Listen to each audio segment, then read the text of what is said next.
Hey guys, so here's what we're going to be doing. Normally we would spend 3 or 4 days going over this review sheet in class, doing some different activities, and filling this in. Unfortunately, you guys are going to be gone for a week taking a standardized test, so as such, I decided I would do this video online and you could work on this at your leisure over the next couple of days since you're not going to be seeing me in class. I personally recommend that you guys fill in as many of these as you can on your own and then use this video to help you with whatever you don't remember. Now, I'm not going to be going into extreme detail about each term. Instead, I'm going to give you guys like a couple of words, 3 or 4 words for each of these terms to help your brain remember who these people are. The good news on this new AP exam, you don't need to know a million concrete details and be able to define them in depth. But you do have to kind of know who and what these things all are in general to be able to help you construct a solid essay. So that's what this video is going to help you guys do. I'm going to help you guys remember the stuff you should already know. Let's do it. So let's get to work. Columbus, why did he come to America? Well, long story short, I always think of this as land, glory, gold, easy stuff. Order of colonization, well, technically it starts with Virginia, moves northward for the Massachusetts colonies, and then works its way south for cash crops. The Mayflower Compact is like the first set of rules in North America. The Puritan migration, they come here looking for religious freedom, which is funny because everyone was happy when they left. John Winthrop, Puritan, city upon a hill. That's pretty obvious. He founds Massachusetts. Roger Williams is basically going to go against this Puritan ethic. Anne Hutchinson is also a female who goes against the Puritan ethic. They're kicked out and sent to Rhode Island. The Halfway Covenant, this happened. Just write the word grandchildren here. Essentially what this did, it allowed grandchildren to be brought into the church if their parents weren't. The Dominion of New England shouldn't be here. I'm not sure why it is, but it involves the British controlling what happens in the colonies. Okay, let's go through the colonies by sections. Southern colonies. Pretty simple here. Jamestown's the first one. Virginia. The purpose of Virginia, of course, is going to be to raise money for the king, but it doesn't always work. Heads right system involves bringing laborers over to North America. John Rolfe, tobacco. Slavery begins, that should be obvious. The House of Burgesses is a colonial legislature, so it's an early legislature in the colonies. Bacon's Rebellion, like pretty much every other rebellion, is going to be about getting more land for farmers. William Penn's Holy Experiment, really this is going to be Pennsylvania. You could write the word Quakers here if you really wanted to. The Five Nations is the Iroquois Confederacy. This is the Native American group. Pennsylvania and Rhode Island are both colonies that kind of go against what's happening in the other colonies. So I guess the best way to describe that is you have really, really religious colonies up north, and then here in Pennsylvania and Rhode Island, you're going to have less strict colonies. Jonathan Edwards is a preacher. He writes Sinners in the Hands of an Angry God. Maryland and the Maryland Toleration Act, they're also going to be pretty lax when it comes to religion, which is nice. And then deism is the belief that there is a God, but he is not involved into day-to-day life. Colonial economy. Mercantilism. Mercantilism is our economic structure during this time period. Essentially, there's going to be a strong mother country who has a bunch of colonies that provide raw materials. Sectional differences. Basically, remember that the North, Middle, and South are different. Navigation acts enforce mercantilism. And the triangular trade is going to be a trade between Great Britain, the colonies, and Africa. Colonial society. The Salem witch trials are basically going to be, I don't know, the shortest way to describe this. I always think of it as religion goes too far. Indentured servants are going to be not necessarily slaves, but they're going to be laborers for 7 years. Salutary neglect means to be left alone. Enlightenment means, I used to think of this as science explains God. Town meetings are exactly what they sound like. Colonial legislatures meeting and talking about issues. John Locke came up with natural rights, life, liberty, and property. Jefferson's going to steal it and change it. There's going to be a big focus on the AP exam. There usually is on Enlightenment philosophers, and he's one of them. Let's lead up to the American Revolution. Writs of assistance were illegal searches that were going to be done by the King's Guards, soldiers. Virtual representation is what Parliament says they have over the colonies, as opposed to like actual representation. The Stamp Act and the Stamp Act Congress. Stamp Act is going to be a tax on paper, which of course these are all put in place to pay for the French and Indian War. Proclamation of 1763. Hey, colonists! Don't go west of the Appalachian Mountains. Sugar Act is going to be a tax on sugar. Non-importation means that we, as the colonies, refuse to import British goods. The Sons of Liberty are going to be I don't want to call them an anarchist group, but they're going to oppose these actions by the king. Internal taxes are taxes inside the colony, and external taxes are taxes outside of the colony. Declaratory Act is basically going to happen with the repeal of the Stamp Act. It essentially says that Parliament can legislate on any colonial issue. The Townshend Acts are essentially going to be a tax on pretty much everything, and it really upsets the colonists, which is going to lead to the Boston Massacre, in which colonists are going to be shot by the British. But of course, there's more to that story. Crispus Attucks is going to be the black American that is going to be killed in the Boston Massacre, so his name always shows up. The Boston Massacre is going to lead to the Boston Tea Party, which of course is going to involve the American colonists destroying tea.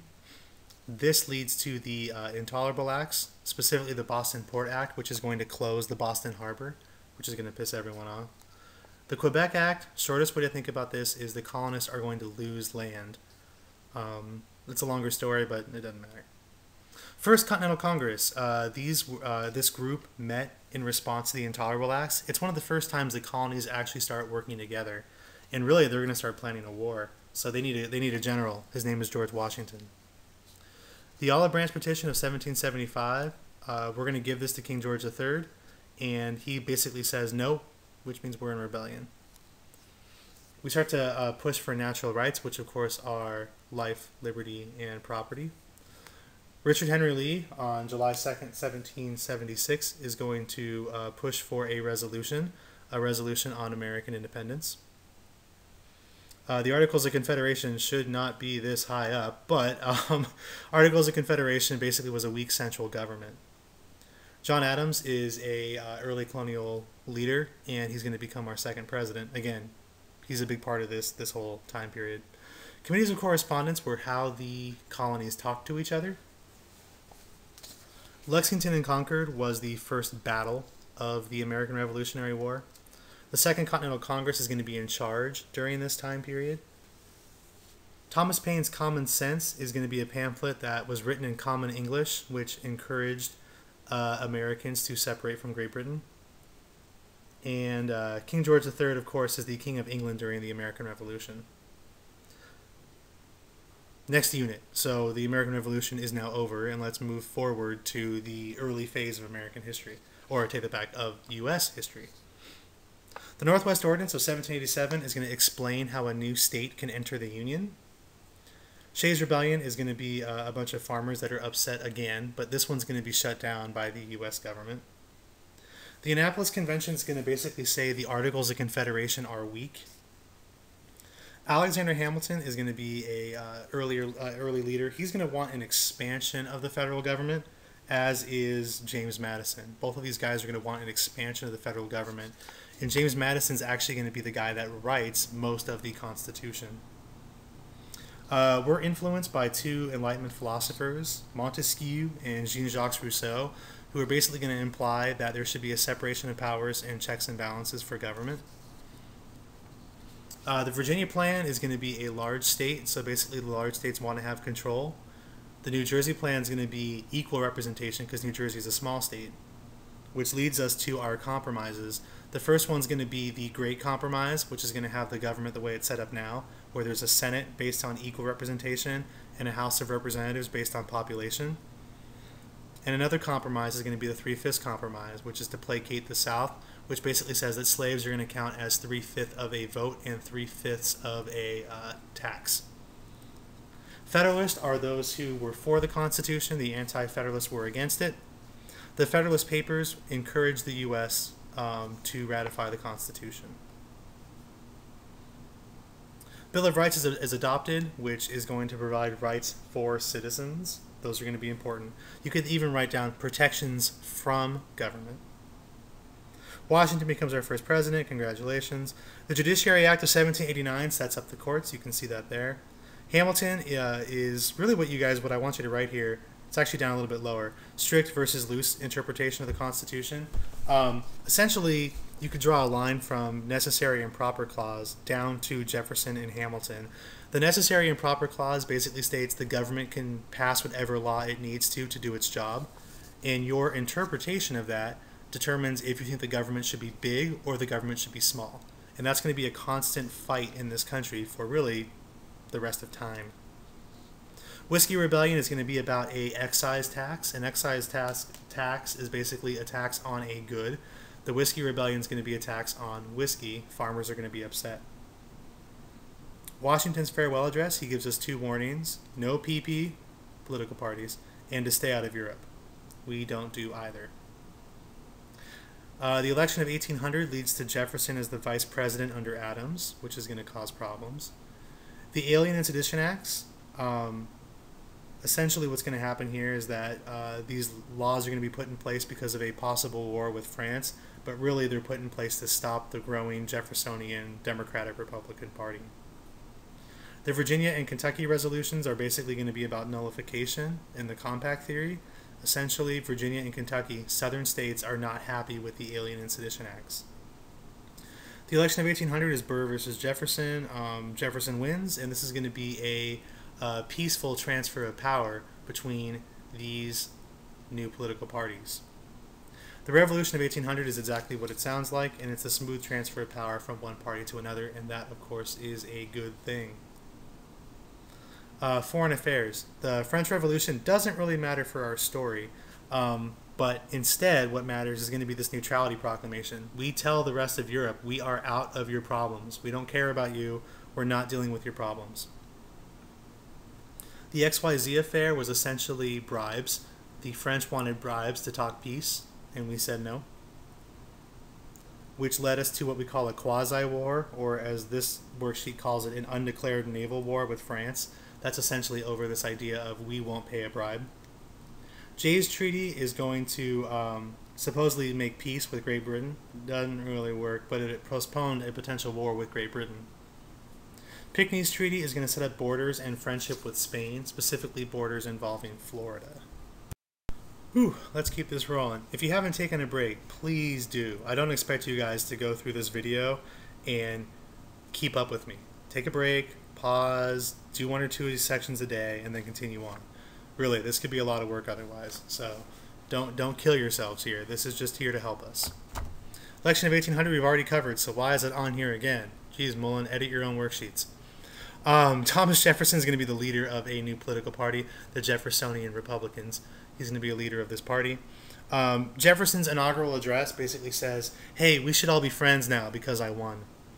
Midnight judges are appointed by Adams right before he leaves office. The Louisiana Purchase is exactly what it sounds like. We purchase Louisiana, and we send Lewis and Clark to go explore it. Alexander Hamilton and Aaron Burr get involved in a duel. Hamilton dies. That's sad for everyone that enjoys a big, large government. Impressment, it's already defined for you. Non-Intercourse Act, or the Jonas Brothers Act. This essentially says we're not going to trade with Europe, as Europe's going through a big, giant, massive bunch of wars. We don't want to get involved. Unfortunately, we're going to be forced to get involved, but that's another story. Macon's Bill number 2 is something I don't normally talk about, but here's a definition for you. I don't think it matters. Tecumseh is going to be a Native American who is not going to be happy with the United States, specifically with our westward expansion policies. The Warhawks are going to promote a war with Great Britain, essentially with Europe. Remember, they're taking over our soldiers with impressment. The Federalist Party is going to be against the war, which is going to be a death knell for them, because we're going to win this war, and it's going to make the Federalists look really stupid. Treaty of Ghent, of course, ended the War of 1812, and as we know, 2 weeks after the war was over, that is when Jackson is going to have his victory at the Battle of New Orleans and make America look awesome. So what happens after this war is over? Well, Tariff of 1816. Tariff always is a tax on import, and pretty much every time you see the word tariff, they're going up. So remember, a tariff of 1816 must have been a tariff that went up. They almost always go up, with one exception where it goes down. But in general, they go up. The Rush-Bagot Agreement settles the border on the Great Lakes. It prevents another war. Panic of 1819 is going to be a little economic collapse, specifically regarding westward expansion. Remember, whenever you see the word panic, it means a bank collapse. We have a formula for that. Don't forget it. The Adams-Onis Treaty, the U.S. gains Florida. Awesome. The Monroe Doctrine tells European powers to stay out of the Western Hemisphere, and they pretty much do. The Era of Good Feelings. This is what I write 1 PP. We only have one political party. The Marshall Court decisions. So there are several of these, but all you have to know is that they are pro-expansion of government power. Pro-expansion of government power. The government spends the first 50 years of its existence justifying its own power. The Missouri Compromise is going to establish the 3630 line. Clay's American system, we haven't talked about this much, but essentially Clay wants to have internal improvements, and these are going to be vetoed by the government over and over and over. Robert Fulton invents the steamboat. Eli Whitney invents the cotton gin. John Quincy Adams is going to become our new president in the corrupt bargain of 1824. The Tariff of Abominations is a really, really high tariff that the South is really upset about. The South wants to keep tariffs low because it essentially allows them to trade with Europe. South Carolina Exposition and Protest. Basically, the South is going to threaten to secede from the Union if the tariff isn't gotten rid of. And then nullification is the idea that they use that says a state can reject a federal law. No, they can't. Jackson is going to run for office in 1824 and lose in the corrupt bargain, so he's going to try again in 1828, and this time he's going to win. He's going to push for the era of what we call the common man, which means he cares about the average American, not just the landed elite. Spoil system, he's going to give jobs to his friends, not to others. He's going to kick out everyone else, I should say. Speaking of, the kitchen cabinet is going to be a group of people that Jackson meets with regularly after he fired most of his actual cabinet. Cherokee Indian removal and the Trail of Tears are exactly what they sound like. The Whig Party is basically going to be anti-Jackson, is the best way to think about it. But they're also going to be about bringing back some internal improvements. Jackson says he wants to kill the Bank of the United States. That's what bank rechartering means. The Webster-Hayne debate is going to be over whether or not the tariff should be higher or lower. Calhoun's going to resign the vice presidency and essentially kind of like lead the South in this protest against the United States. It doesn't work. We never hear from him again, thank goodness. The compromise tariff is exactly what it sounds like. We're going to compromise on how high this tariff should be, and it's a good compromise because no one's happy. The Force Bill is going to give Jackson the power to beat up the states that don't agree with federal laws. It's never really actually used, but it's kind of a threat that Congress makes against the states. The Specie Circular and the Coinage Act basically says that everything needs to be paid to the U.S. government in actual gold, not in paper money, because paper money is not trustworthy. And the Panic of 1837 is what happens because of such a law. No one's going to trust banks. Not a good thing. Social reforms during this time period are also going to be very important. We're going to have a return to religion, specifically out west, mainly because it's going to be necessary because there isn't going to be any government there to protect people. Here are a bunch of authors that essentially are going to be early American authors during this time period. I don't like discussing authors, especially during this time period, so I'm not gonna. Look them up on your own. Look, there's some more authors. Blah.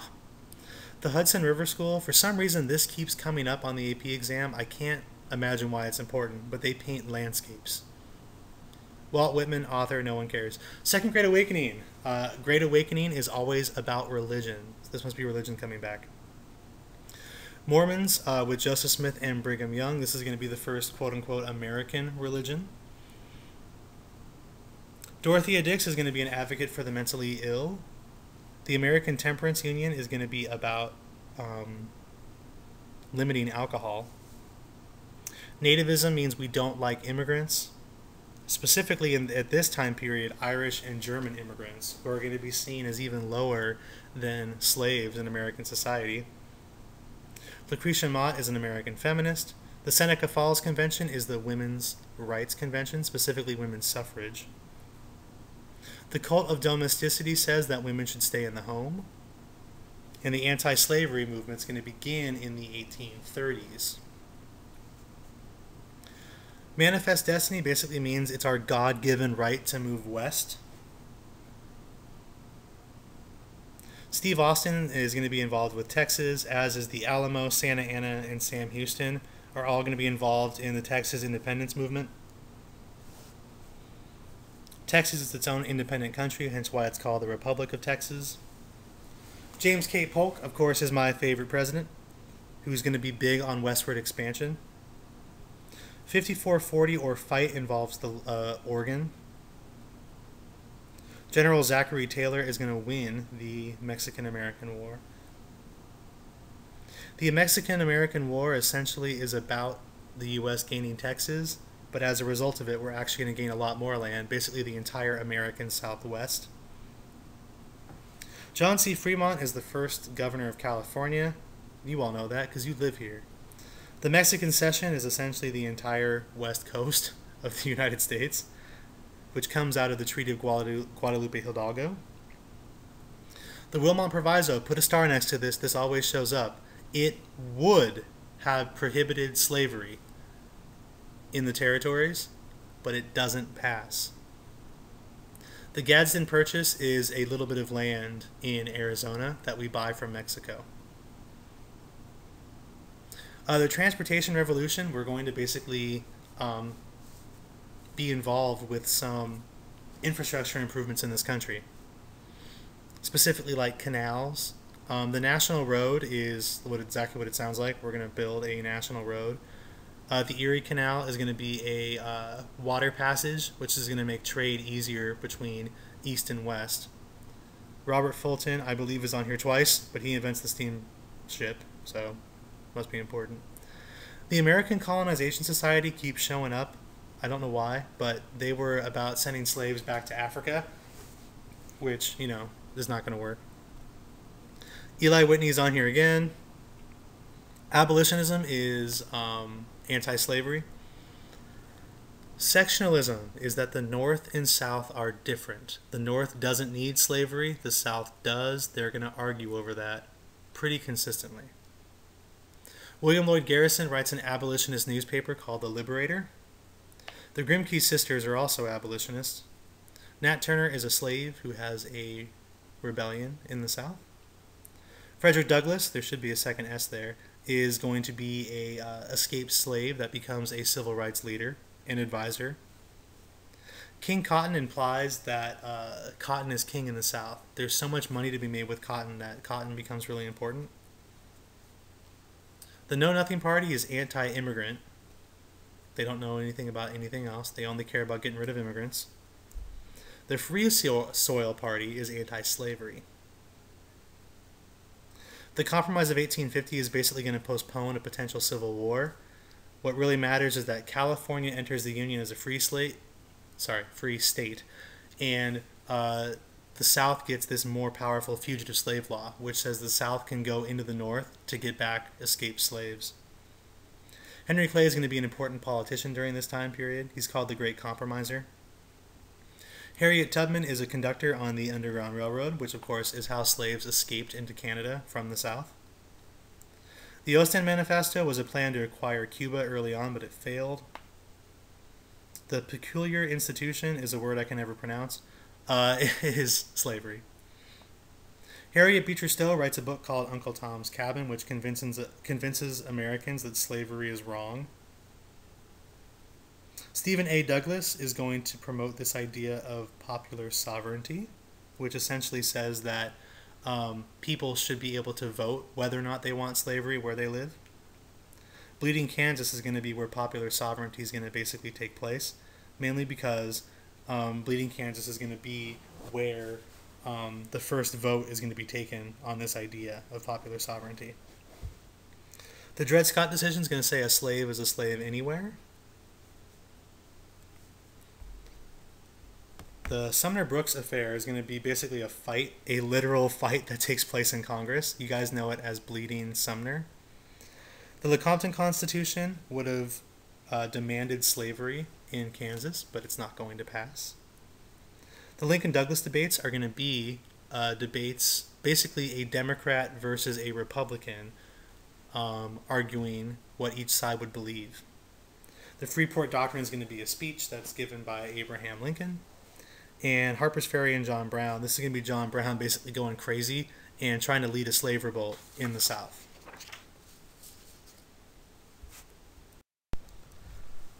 The election of 1860 between John Bell and John Breckinridge, as well as Abraham Lincoln.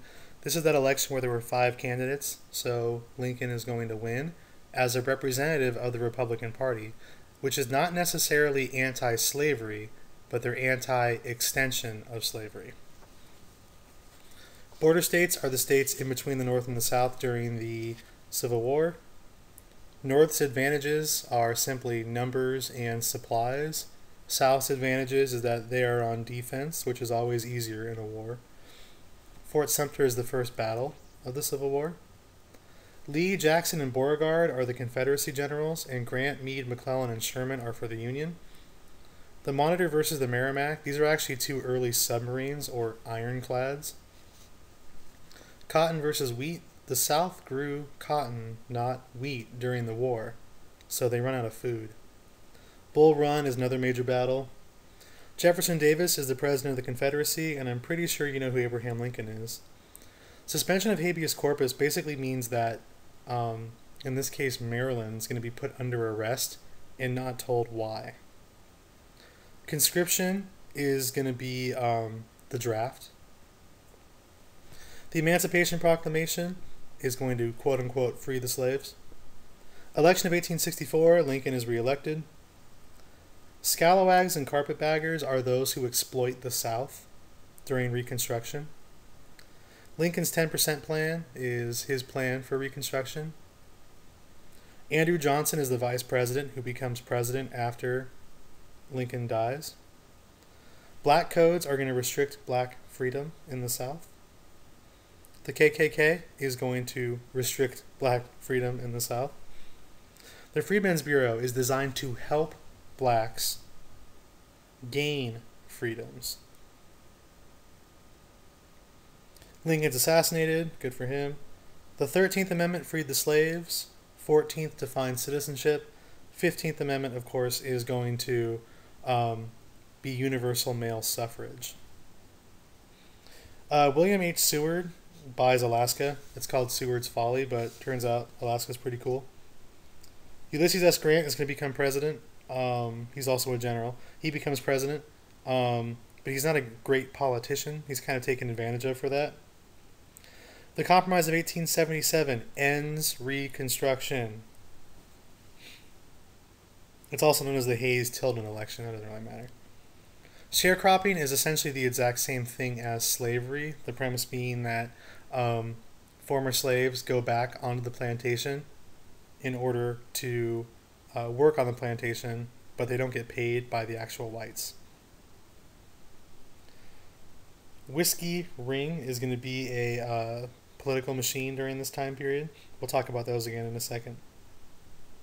Waving the bloody shirt is a phrase I haven't used, but it basically means it reminds people of who won the Civil War. It kind of forces people to vote based off of what happened in the Civil War. Panic of 1873 is the same as all the other ones. Pendleton's Civil Service Act basically says you should pass a test to work for the government to prove that you are competent. Arthur, Garfield, and Cleveland are all presidents during this time period, but they don't really matter. Pensions for the Grand Army of the Republic basically says, we should probably pay our soldiers for their service. Laissez-faire means hands off, which means the government doesn't care about you. Adam Smith writes a book called The Wealth of Nations, which basically outlines capitalism, which is essentially our economic system today. The Union and Central Pacific Railroads are about the transcontinental railroads. Robber barons are essentially corrupt businessmen. Draw a line down to Jay Gould and Jim Fisk. Those are our two robber barons. Rockefeller, why don't you guys write oil? Carnegie writes steel. Horizontal integration is when you control all places that sell a product, and vertical integration is when you control all components for making a product. The Bessemer process is in how you make steel. Don't worry about it. U.S. Steel is a monopoly. Corporation, trust, and holding companies are all different names for monopolies. The Interstate Commerce Act was about railroads, specifically railroad fees. And the Sherman Antitrust Act was designed to stop monopolies.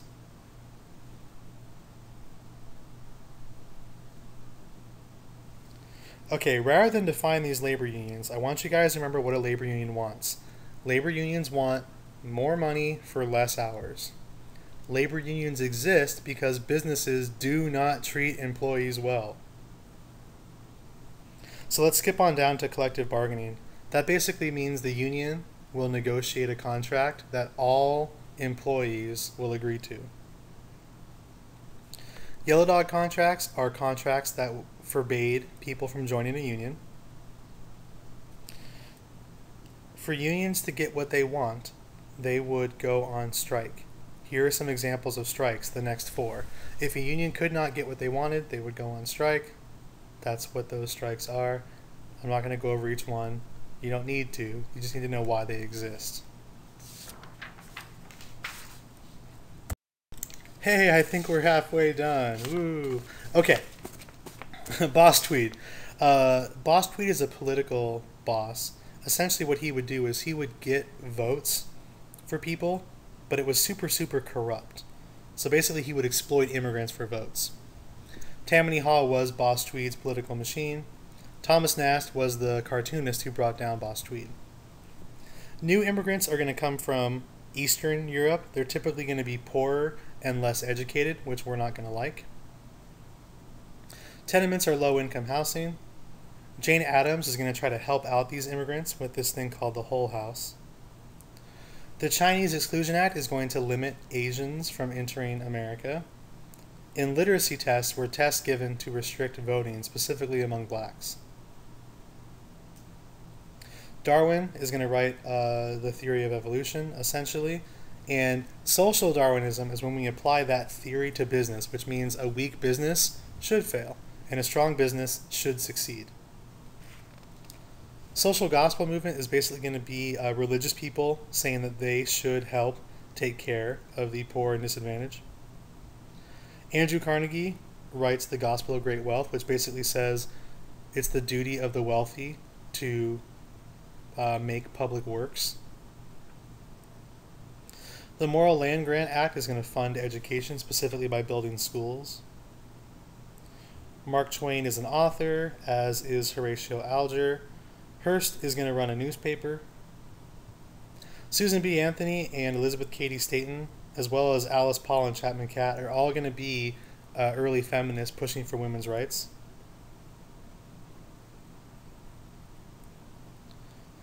We've already discussed sharecropping. Lynching is when black Americans would be hung as a means of intimidating them to not vote. Booker T. Washington's going to push for accommodation, which basically means that black Americans should just deal with these horrible atrocities and things will get better eventually. And W.E.B. Du Bois is going to lead to the founding of the NAACP, which is the National Association for the Advancement of Colored People, which is designed to get rid of these segregation laws. Homestead Act is going to be free land if you move out west. The Grangers and Granger laws, those are all going to be farmers. Custer's Massacre, otherwise known as the Battle of Little Bighorn or Custer's Last Stand, these are all fights we have with the Native Americans. The Dawes Severalty Act, I want you guys to write the word assimilation. We basically force Native Americans to become more white. Frederick Jackson Turner writes this thing called the Frontier Thesis, which basically implies that the frontier and hence westward expansion is now over, and that will ruin America. Farmers Alliance leads to the Populist Party, which essentially want political reforms. William Jennings Bryan is going to give his Cross of Gold speech. Basically, I want you to write the word coinage of silver. There was this big concern about using gold or silver for our currency. And then draw a line down to the election of 1896. That's where this all comes to a head. WJB loses. Okay, good. Now we can finally forget about this era because I really hate that time period. Let's instead advance forward into imperialism. Okay, so yellow journalism is essentially when newspapers lie. The explosion of the Maine is going to push us into war, specifically with Spain. Queen Liliuokalani is going to be the last monarch of Hawaii. Essentially, we're going to take over Hawaii during this time period because no one's really watching it. The Rough Riders, that's Teddy Roosevelt, and he went up San Juan Hill. Treaty of Paris is going to end the Spanish-American War. And in it, basically the U.S. gets control of the Philippines, Guam, and Puerto Rico. There's this big question about what's going to happen to Cuba, and there's two amendments that kind of answer that question. The Teller Amendment says the U.S. will not take over Cuba, and then the Platt Amendment says the U.S. will eventually withdraw all troops from Cuba and let Cuba be its own country. And that leads to problems later, as you should know, because by this point, you've finished that story. We are essentially going to call Cuba and the Philippines and Guam American protectorates, which means they're not states, but they're places that we are going to take interest in and promise to protect. Spheres of influence involves trade with China. The Open Door Notes also involves trade with China. We want to be involved in it, but China doesn't really want us there, which of course leads to the Boxer Rebellion. China doesn't want us involved in the country, and we suppress this rebellion, which allows us to trade in China. The Big Stick policy basically implies that the U.S. should act powerful, and people will believe that we are. We overthrow, well, really it was the country of Colombia, but we basically create the country of Panama because we want to build a big giant hole called the Panama Canal. And the Roosevelt Corollary is an extension of the Monroe Doctrine, which says, hey, Europe, remember, stay the hell out. Progressives are going to be big on reform in this country. You have the muckrakers, such as Jacob Riis, Ida Tarbell, and Upton Sinclair, which are basically going to expose the horrible conditions in either factories or politics. Fighting Bob Lafayette is going to push for some reforms out in Wisconsin, specifically direct primaries, initiative, referendum, and recall. These are all going to be political and reforms which allow more democracy to happen. The 16th through 19th Amendments are all defined for you, so I don't have to say it. The Women's Christian Temperance Movement and the Anti-Saloon League are going to be anti-alcohol.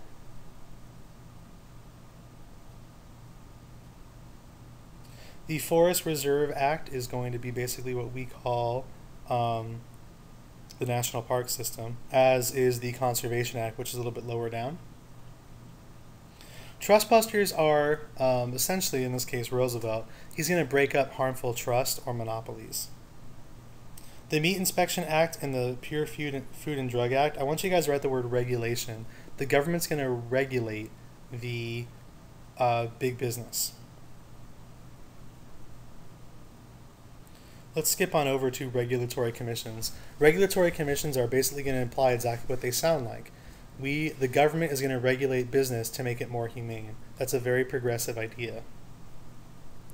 Dollar diplomacy basically says that we're not going to send troops to different countries over the world, and we're only going to be concerned with countries that we can make money off of. Teddy Roosevelt is going to create a new party called the Bull Moose Party, which is essentially going to be his way of trying to become president again, but it fails. There's going to be a revolution in Mexico. It doesn't really matter to our story, but what does matter is that Mexico actually attacks the United States during this time period, but it's suppressed pretty quickly by a guy named General Pershing. We didn't talk about it. It's not super important, but it's on this review sheet some other teacher made, so I'm going to include it just in case. Okay, World War I is basically the exact same as World War II. No one or the other, and you're probably fine. The Triple Alliance and Triple Entente are European alliances. If one country is attacked, the others will support them. The British blockade is exactly what it sounds like. The British are going to basically try to blockade to blockade the rest of Europe during this war. We give a lot of money to the Allies. We decide to support them. The Lusitania is an American ship which may or may not have been carrying illegal cargo that was blown up, which is going to be one of the big reasons why we joined this war. The Zimmermann Note is a telegram to Mexico from Germany intercepted by the British, which basically tells Mexico to start a war with the United States. Unrestricted submarine warfare, the Germans keep blowing up our ships and we are not happy about it. We're so unhappy that we declare war on Germany. Woodrow Wilson says that he's our president. He says that we have to make the world safe for democracy. And a good way to do that is to have the selective service, otherwise known as the draft. The War Industries Board obtains materials and supplies for the war. Rationing is when you use less of something. So, for example, you're not going to be able to buy meat on Mondays. You can't buy wheat on Wednesdays because those supplies are going to the war effort. Total war is when the entire economy is taken over by the war effort. The Versailles Peace Treaty Conference is basically going to be exactly what it sounds like. We're going to negotiate a peace treaty. The problem is the U.S. wants peace and the rest of Europe wants to punish Germany. Reparations are going to be demanded. Those are war payments. Article 10 of this treaty, I'm not sure why this is on here, it doesn't really matter. Instead, what does matter is this idea of the full blame is put on Germany for the war. It's called the War Guilt Clause. The Germans aren't going to like it. We're going to try to put the League of Nations inside of this treaty, and the Senate is not going to like it. In fact, there's going to be some people that are irreconcilable, which basically implies that they hate this treaty so much that they're going to not allow it to exist because they're really against the idea of a League of Nations. After World War I is over, we go through this period of normalcy, which basically means we want to get rid of all this craziness and being involved in Europe. We want to leave Europe alone and not play with them anymore and go back to how things were before we cared about Europe. Essentially, we're going to go back to being isolationist. I've never heard of the Esch-Cummins Transportation Act, but apparently it returned railroads back to private ownership after World War I with much regulation. Why does that matter? I don't know, but it's on this review sheet, so let's discuss it. Okay, so our next two presidents, Warren G. Harding and Calvin Coolidge, are both going to be very big on big business. Basically, after the Progressive Era, we go back to this, we don't care about citizens anymore. We only care about big business. The McNary-Hagan bill is vetoed twice by Coolidge. This bill aimed at helping farmers by raising agricultural prices doesn't actually do any good because it's going to be vetoed. The Lost Generation are people who don't agree with the happiness of the 1920s. Those are those authors. Sigmund Freud is basically going to do this psychoanalysis. He basically says that the reason why humans do anything is because of sex. Prohibition is going to be the 18th Amendment, which gets rid of alcohol. The Volstead Act is going to be the enforcement part of this amendment. Because of alcohol is illegal, people are still going to drink it, which is going to lead to an increase in gang violence because people are going to be bootlegging alcohol. Specifically, this dude named Al Capone. Sacco and Vanzetti are going to be two immigrants that are basically going to be put on trial for being an immigrant. The Scopes trial, or the monkey trial, is known as the science versus religion trial. Henry Ford makes the automobile. He calls it the Model T, and he uses this thing called an assembly line to make it quick and cheap. The Jazz Singer is the first movie with sound. The New Woman, or the Flappers, are going to be basically liberated women doing a dance called the Charleston, which was that super crazy dance where people kept kicking their legs. The Harlem Renaissance is going to be a art and literature movement led by Black Americans in inner cities. Marcus Garvey is going to be a civil rights leader. He's a Black Pride leader who's going to say that Black Americans should go back to Africa. It doesn't work. Charles Lindbergh flies a plane called the Spirit of St. Louis across the Atlantic. And Babe Ruth, of course, is a famous baseball star. When it comes to foreign policy, we don't want to have another world war, so we have a bunch of stuff in place to make sure there isn't another world war. The Washington Naval Disarmament Conference is exactly what it sounds like. We want to get rid of weapons. The Dawes Plan gives money to Europe to help them rebuild, and the Kellogg-Briand Pact is going to outlaw war. And we pretty much ignore Europe for the rest of the 1920s and 1930s, while Europe basically falls to hell. So, Hoover and the Great Depression. Causes of the Great Depression are basically that Americans are spending money they don't really have, and they put money in the stock market that they don't really have. The Hawley-Smoot tariff is going to be a really high tariff once the economy does collapse. Unfortunately, that means that Europe won't trade with us, and they can't help us out of our economic troubles. The Reconstruction Finance Corporation was started by Hoover, and it helped protect big business and banks, but it doesn't actually solve the Great Depression problem. Hoovervilles are shanty towns that are set up because people lose their actual houses. The Bonus Army are World War I veterans that protest in front of the Capitol building, and they're going to be gassed and forcibly removed by the U.S. government. The Good Neighbor policy says that we should be friends with the countries that touch us. In the election of 1932, this dude named Franklin Delano Roosevelt promises America a change. That change is going to be called the New Deal. The 20th Amendment moves up the inauguration date. You'll never see that again, so don't worry about it. The 21st Amendment repeals prohibition so we can all drink. Yay. The bank holiday, FDR closes the banks to make sure they have money. And then when they do, they can reopen. He spends the next 100 days trying to provide relief, recovery, and reform from all the problems of the Great Depression. The brain trusts were the guys that helped him think up it, and here's what he does. The Emergency Banking Relief Act, he shuts down all of the banks and has the federal government take them over. The Glass-Steagall Act is basically going to establish the FDIC. The FDIC insures your deposits in a bank, so if the bank closes, your money is still good. The Agricultural Adjustment Act is going to pay farmers to farm.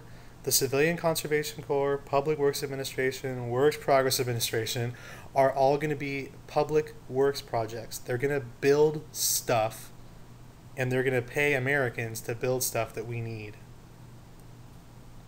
The SEC is going to regulate the stock market. The Tennessee Valley Authority is going to build infrastructure in the Tennessee Valley. The Indian New Deal, or the Indian Reconstruction Act, is going to recognize Native American tribal identity. The Wagner Act is going to be that the government is going to act as a labor union for workers. Deficit spending is when you spend money you don't have, like you basically bill your grandchildren for things you're doing now.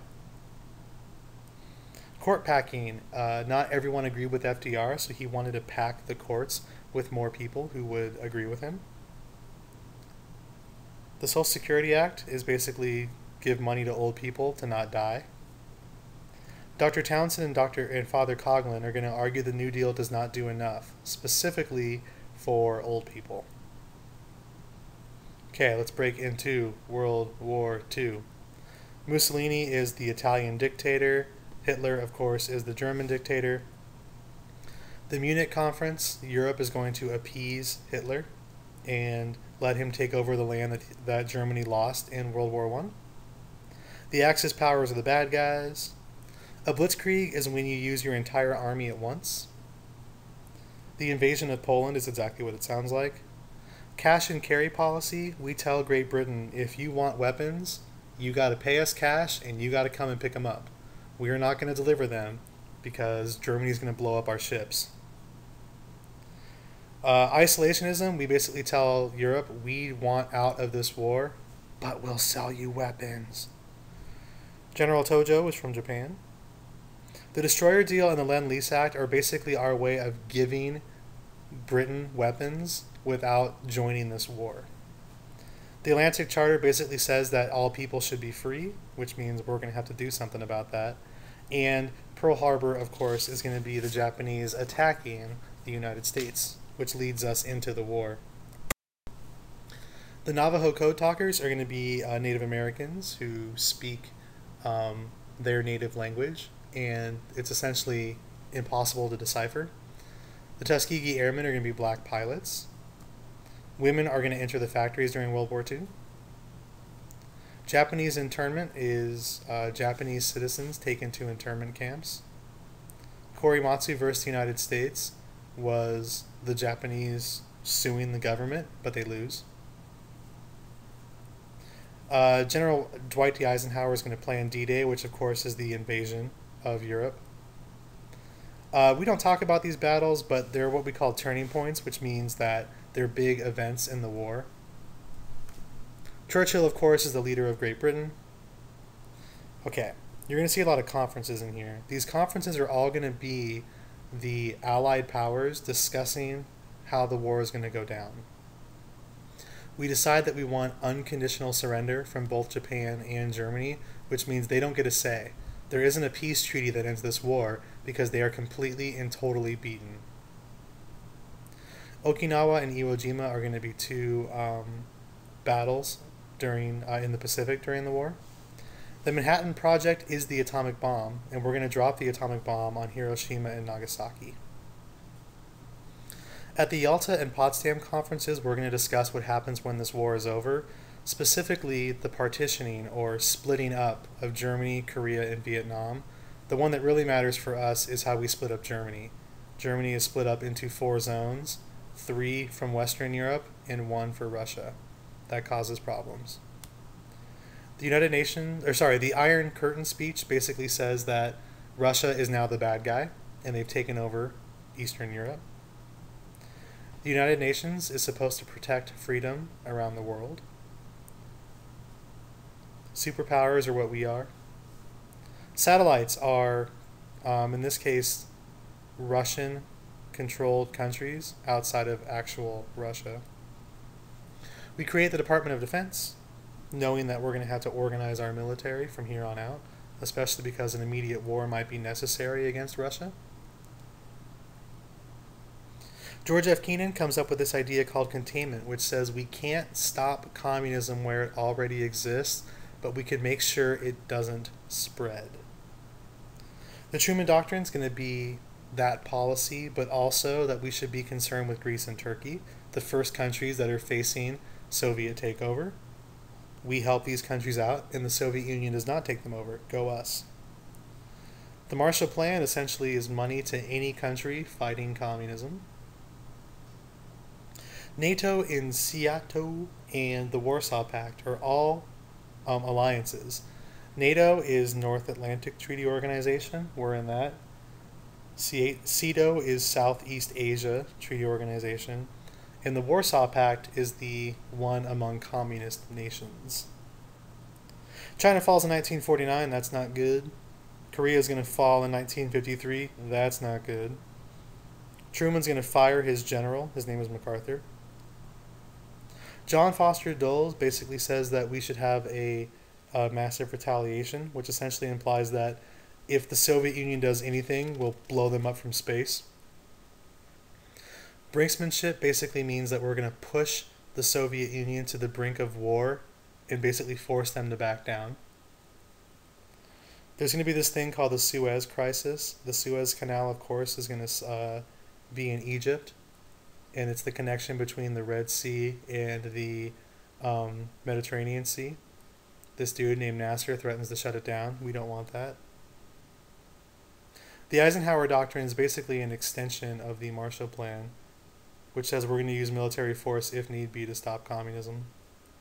Fidel Castro has a revolution in this place called Cuba, and now Cuba has fallen to communism as well. The GI Bill of Rights is going to say that we should give money, and not necessarily money, I should say. We should be able to give housing or college opportunities to soldiers, which leads to a growth in our economy, otherwise known as post-war inflation. The baby boom, we blow up a bunch of babies that get in our way. No, the baby boom, of course, is going to be that we keep having babies.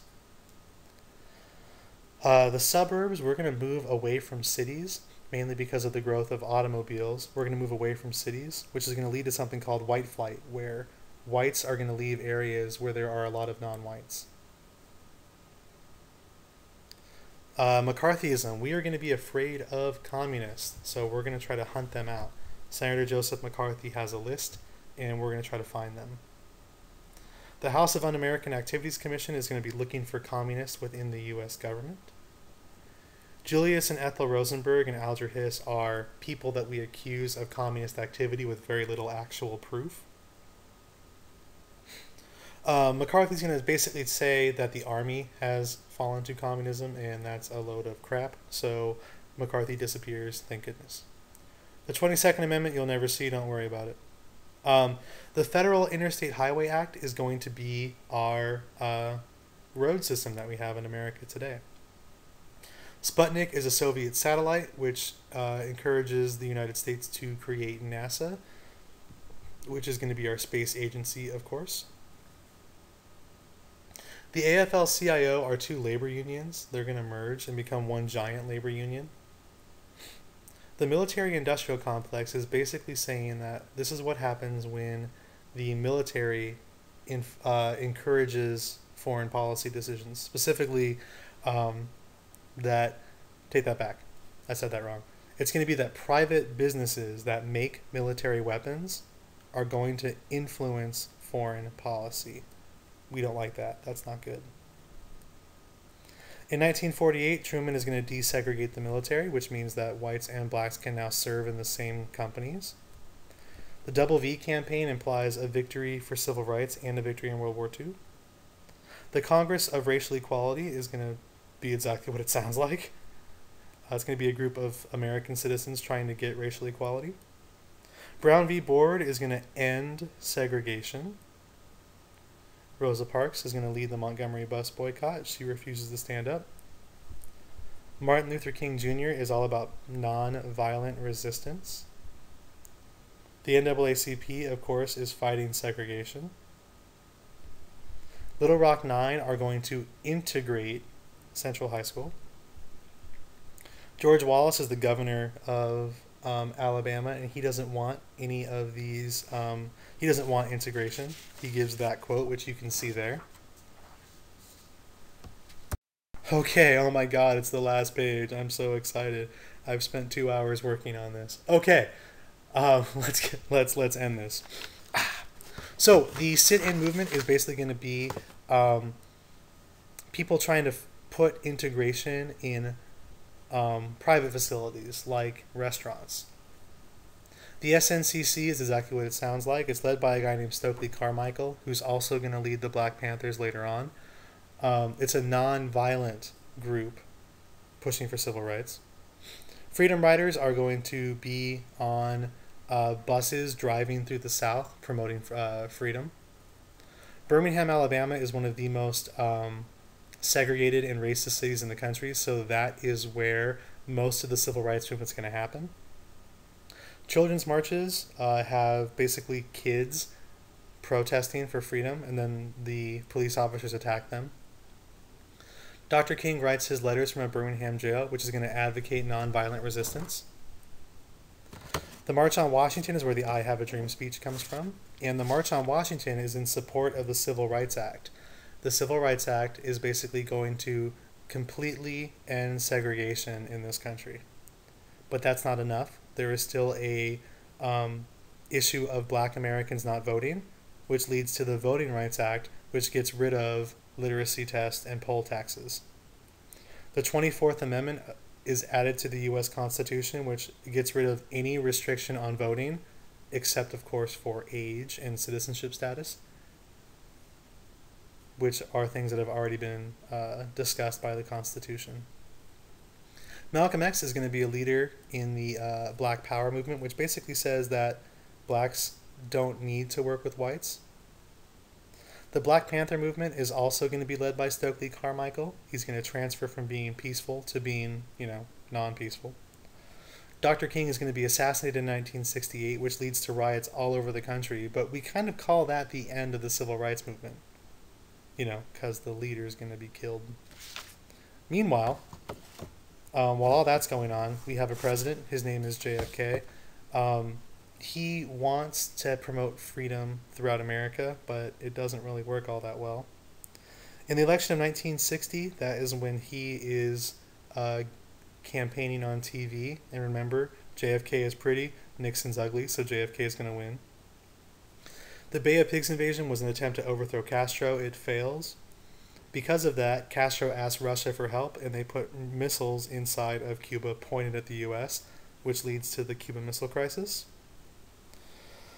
JFK is going to be assassinated by Lee Harvey Oswald in 1963, which is going to lead to a lot of changes, specifically the Civil Rights Act and the Voting Rights Act and the Great Society, because America feels bad that he's dead. The feminine mystique is going to lead to the origins of the feminist movement, which basically says women deserve a life outside the home. And the Great Society and War on Poverty are going to be Johnson's attempt to improve America and end our poverty problem through federal programs. So the next major event is going to be the Vietnam War. The Gulf of Tonkin Resolution basically gives the president the power to conduct a war. The Tet Offensive is a major military offensive during this war. It's going to happen on a Vietnamese holiday, which is what makes it kind of so egregious to us. There's going to be a harsh backlash against this war. Many Americans are going to see it as being unjustified, so we're going to have this hippie movement that says that the war is wrong. The Pentagon Papers are going to be papers that imply the government is lying to us about the Vietnam War, which is going to make people upset, obviously. Détente is to ease tensions between the United States and the Soviet Union. Vietnamization basically implies that the Vietnamese should be fighting this war, not us, so we're going to try to back out and have the Vietnamese fight their own war, which of course is going to not work, so the North Vietnamese are going to take over Saigon. Cambodia is a country right next to Vietnam, and we're going to bomb Cambodia. It's going to be very controversial because Nixon says we're going to stop doing this war. Meanwhile, he's going to bomb the country next door. Americans are very upset about this. Kent State is going to be a peaceful protest that turns violent when Army officers start shooting at students who are protesting. The War Powers Act is going to limit the president's authority to engage war without Congress's approval. Nixon is going to have a Watergate scandal where he is going to basically spy on the Democratic Party. And that is what we call the Watergate scandal. Nixon's going to resign, and his vice president becomes president. His first act as president is to pardon Nixon, which pisses off the entire country. The Camp David Accords are between Israel and Egypt, so they stop fighting each other. The Iran hostage crisis is going to be about Americans that are essentially trapped in an embassy in Iran while Iran goes through a revolution. HIV and AIDS is going to be a major STD epidemic that makes its way across the world, but specifically in the United States. The Iran-Contra affair is really hard to summarize, but the best way to say it is that it was a money laundering scheme. Sandra Day O'Connor is the first female Supreme Court justice. Supply-side economics, or Reaganomics, is this idea that if we don't tax the rich will spend that money, and they spend money, which helps the poor. I don't normally talk about this, but the space shuttle disaster was a space shuttle blowing up in space. On its way up there, it had some civilians as well as astronauts, and it really sets back the space program by a couple of years. The Gulf War, or Operation Desert Storm, was going to be a war in Iraq to try to stop Saddam Hussein. It works, but we don't actually capture Saddam Hussein. We just basically leave him in power. George Herbert Walker Bush is going to give this famous quote, "Read my lips, no new taxes," and then he raises taxes, so he's not looked upon too favorably. NAFTA is a North American Free Trade Agreement, which basically implies there's going to be no tariffs between Canada, the United States, and Mexico. Monica Lewinsky is an intern who is accused of inappropriate relations with the President Clinton. And the Whitewater scandal involves this election financing corruption that Clinton was supposedly involved in, but he wasn't. The election of 2000 is Bush v. Gore. It's going to be a controversial election, but George W. Bush is going to win because the Supreme Court says he does. 9/11, of course, is going to be an attack on the United States by a terrorist group called Al-Qaeda. The war on terror is going to be our response, and we spend the next 13 years, as of this recording, fighting terrorism around the world. And finally, the Patriot Act is going to be basically a way for the U.S. government to spy on its own citizens to look for something called domestic terrorists. Okay, that was a lot of work. I know I went through things really fast, but again, this is a review. This is stuff that you should all know already. I hope this helps you in some way and doesn't confuse you. If you are confused, that's what you have a textbook and the internet for. Good luck on the test.